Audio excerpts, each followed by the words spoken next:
Was ist das für eine Suppe? Schmeckt wie... Minestrone? Ich wollte alte Kohlsuppe sagen. Meckere nur.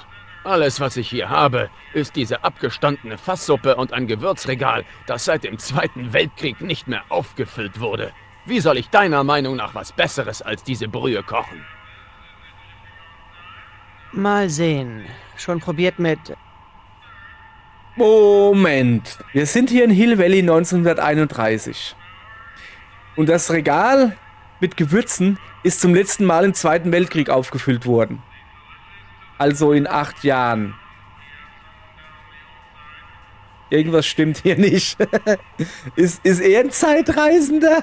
Ist das Gewürzregal ein zeitreisendes Gewürzregal? Das ist ja mal nicht schlecht, das gefällt mir. Zeitreisendes Gewürzregal. Wie reist Gewürzregal durch die Zeit mit Petersilie? Petersilie? Petersilie.